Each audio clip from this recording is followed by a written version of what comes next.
Brakes are probably one of the most aesthetically pleasing and most necessary upgrades that a lot of people forget to do. I am one of those people. So today we're going to do a much needed upgrade for my Mark 7 GTI. I do take it to the track, which is why this is so needed. With the Mark 7 Golf, you can get a performance pack, but mine's not even that. Mine is base model single piston small brake calipers. We're gonna be installing some big Mark 8R / Audi S3 front calipers. But real quick, before we get any further into this, we're gonna go test these stock front brakes. All right, so we made it to the braking testing facility. We're gonna put these stock brakes to use real quick. Using my extreme editing skills, we're going to see how long it takes to get down to 0, starting from 50 miles an hour. We're gonna do 3 tests just to get a good average number, and then we'll go from there.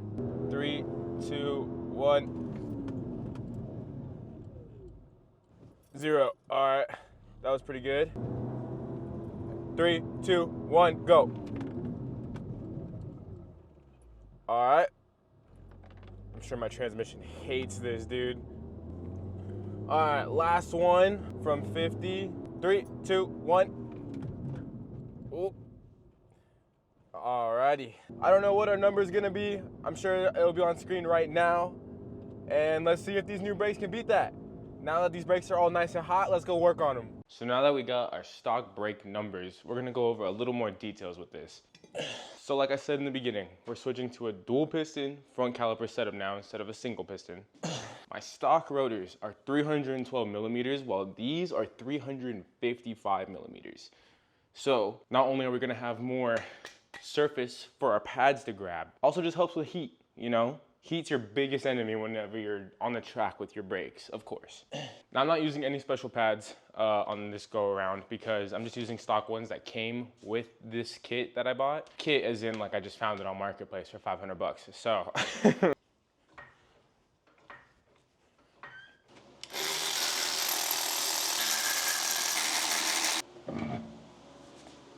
I'm so excited to upgrade these brakes. I think the only thing that won't bolt up is the heat shield. I think you're supposed to get an RS3 one or even just a Mark 8 or S3 one, but I don't have that. So I'll probably just end up taking that off. But real quick, let's compare these rotors. I'm gonna go grab that one over there and toss it on. Just this rotor completely covers my stock brake setup. This is insane. This is gonna be so cool.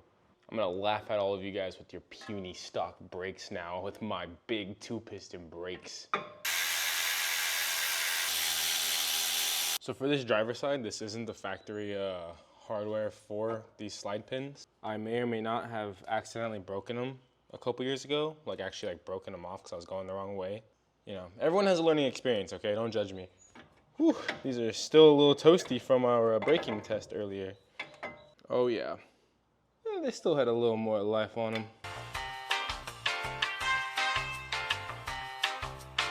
Now's the fun part where we get to weigh everything. I grabbed my bathroom scale, and we're going to start out with weighing the S3 stuff, and then we will weigh my stock stuff. Let's hope this reads. I'm just gonna let this sit. 27 pounds for the front rotor.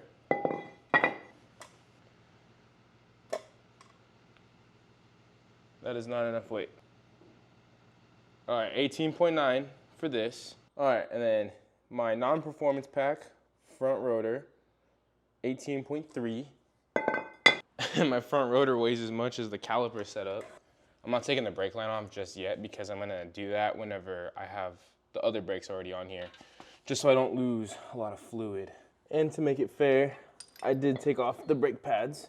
So let's see what we get. 12.5. So the S3 brakes are gonna weigh 46 pounds while my stock units weigh 30.8. I'm gaining a lot of size in rotors and an extra cylinder, an extra piston. That still sucks. I'm definitely a big like rotational mass is everything person. I lost 10 pounds a corner when I went with these RSE 10s versus my stock wheels. To gain all that weight back in brakes, actually to gain a little bit more weight, definitely sucks, but I'll take the consistent stopping power over that. This isn't like a roll race only car. So, hey, maybe having a little bit extra weight on my front wheels will help with spinning, you know? So, I don't know if that's a real thing, but it sounds like it would work and it'd be hypothetical. So, I'm gonna use that as my excuse. That's my cope. All right, so we're gonna go back and take off this shield. Ooh. That is so scary. Damn. Oh no. All right, beautiful. And hey, taking off this dust shield might recuperate some of our weight. So all 0.5 ounces in this shield right here.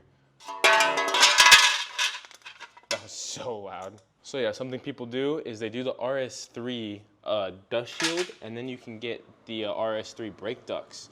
So then it'll flow a lot better up here, which I want to do eventually, just not right now. Speaking of something you're gonna do eventually, have you subscribed yet? We're almost at 1,000 subscribers. Well, at least we're getting a lot closer, so definitely subscribe, help out, and I hope to see you around more. We are going to get this guy on. And what's super cool, the set screw also works on this. Look at this difference.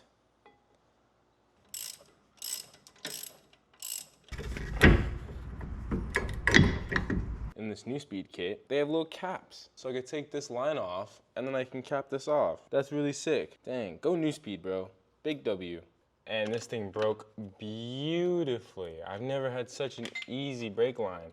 I might be jinxing it for the other side, but hell yeah, dude, that's awesome. That makes me so excited. Got the new speed brake line all connected. I just went ahead and did it really quick because I didn't want to lose a lot of brake fluid. That is a Mark 8R Audi S3 brake swap complete for a Mark 7 GTI. Everything went pretty smooth, just gotta take your time. I actually didn't spill like a lot. Very happy with that. All right, I'm kind of upset at you guys right now. I was putting on the passenger side caliper whenever I realized I put this caliper on wrong. The bleeder valve is facing down. That's not gonna get any air out. You guys let me install this caliper on backwards and didn't even say anything? Like, what the heck? Why didn't you guys tell me?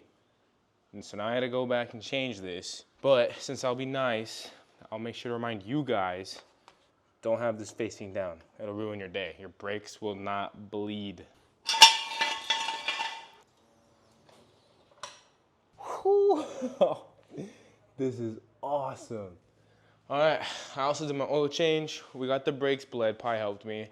And then with dot 4, some Motul, RBF 600. Yeah, I'm about to go test drive. Just gotta clean up real quick, but I'll see you guys here on the road. So far, everything's stopping. Everything's working. Nothing's dragging, which is what I was kind of concerned about. I'm like so paranoid. I just wanna make sure everything's okay. So earlier with the stock brakes, we hit 50 and then we stopped. So let's see how this does. All right, 50 and damn, so that was 0. And God damn. He stopped He stopped fast as hell. He stopped phenomenally better. I don't know what that is I think it's though. your tire. Damn, you think that's my tire? Yeah, I do think it's the tire. Dude, this stops incredible. Cause before, we'll do one more, Cause I did 3 for the stock ones. And go. God. Damn, bro. What? Dude, way faster.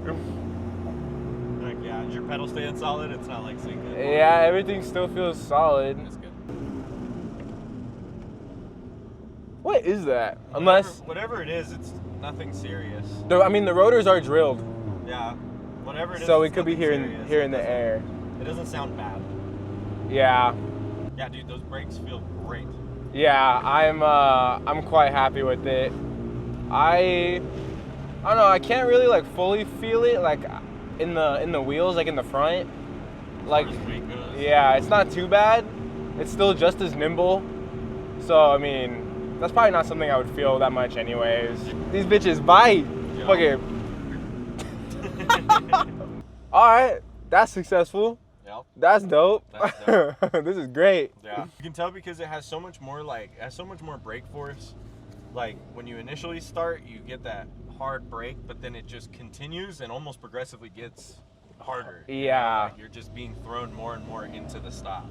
You can just tell it's working better to stop it a lot better. Yeah, agreed. Definitely, the stock stuff would have been fading by now. Yeah. It would have been way too hot. Yeah. And like even the brake smell is a lot better. It's not just like on fire. Yeah. So now that I've had some real world time with these brakes, I love them. I have one big reason as to why I like these so much as well.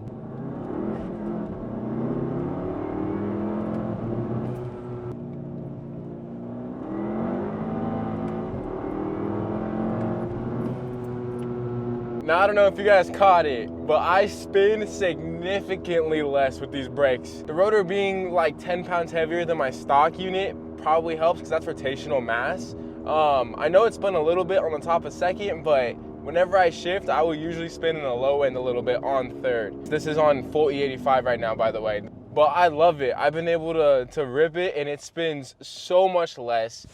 It brakes way better. I am also kind of a later braker, you know, just driving in traffic and city to city. So having this bigger brake setup really suits my driving style a lot more. So just all around great. Steering wheel is a little heavier. I will say it's noticeable, but it's not end of the world. Like, I'm not gonna complain constantly about it. But yeah, I just wanted to end off this video with just a little bit more real world experience.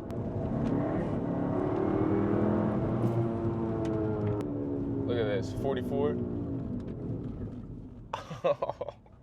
Yeah, these things are great. So thank you guys for watching. I hope you guys did enjoy this video. Definitely subscribe if you haven't already, and I hope to see you guys around. See ya.